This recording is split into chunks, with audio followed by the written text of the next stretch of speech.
Moi, j'aimerais bien qu'on éclaircisse un point, c'est est-ce que cette grève dans les raffineries, elle est légitime ou pas? Parce que d'un côté, on nous dit que Total, les groupes comme Total font des milliards de bénéfices, donc on se dit franchement c'est abusé. Et Total a répondu en disant non mais attendez, nous, nos salariés, ils gagnent en moyenne 40 000, 50 000 euros bruts, ce qui est quand même des très bons salaires. Est-ce que la grève, elle est légitime ou pas? Alors la grève, c'est pas une question d'argent, la grève elle est légitime, c'est un droit inaliénable en France, tout le monde a le droit de la faire. Par contre, c'est le blocage qui est pas autorisé. Et là actuellement, les salariés de Total et des SO ExxonMobil, ils font pas de blocage, ils arrêtent de produire. C'est pas la même chose. Si toi demain tu viens pas travailler, tu fais pas un blocage, tu décides de pas travailler. Donc on n'est pas dans le même système, donc tu peux pas leur reprocher forcément ça. C'est un petit peu flou, un petit peu gris ce qui se passe actuellement. Mais c'est vrai qu'il y a plein de gens qui ont vu ce communiqué Total qui se sont dit non mais attendez, les gars ils gagnent 50 000 euros par an, ils sont très bien payés, mais en réalité c'est pas vraiment ça, parce qu'on voit plein de fiches de paye qui circulent depuis hier de gens qui gagnent 1500, 1600, 1700 euros par mois, donc on est très loin des 4 ou 5 000 euros bruts.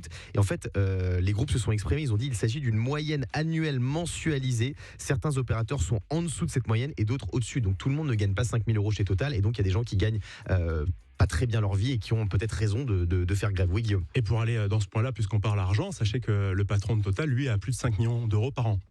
Ouais, non mais ça c'est incroyable. Mais c'est vrai que les rémunérations et les bénéfices de plusieurs milliards d'euros, ce qu'on appelle des super profits, donc on comprend quelque part cette grève. En tout cas, on espère qu'une solution va être trouvée parce que c'est la galère dans toute la France et il peut y avoir des conséquences dramatiques au-delà des stations essence parce qu'après c'est des réactions en chaîne et après c'est les commerces qui pourraient être bloqués aussi. Forcément, réaction en chaîne, tu l'as dit, les vases communicants, et là actuellement c'est les transporteurs frigorifiques qui commencent à tirer le signal d'alarme en disant que si eux n'ont pas la possibilité de pouvoir se fournir en essence, eh bien ça va être toute la logistique pour pouvoir approvisionner nos supermarchés et nos hypermarchés et donc in fine nous, le consommateur, pour aller chercher nos denrées et nos repas. Merci beaucoup Guillaume Lariche de la rédaction de Virgin Radio. Oui mon Fabounet, tu veux te mettre en grève? Non pas du tout, non, mais j'ai peut-être une solution pour ceux qui font du transport frigorifique qui ne peuvent pas avoir d'essence parce qu'on ne peut plus remplir de jerrycans.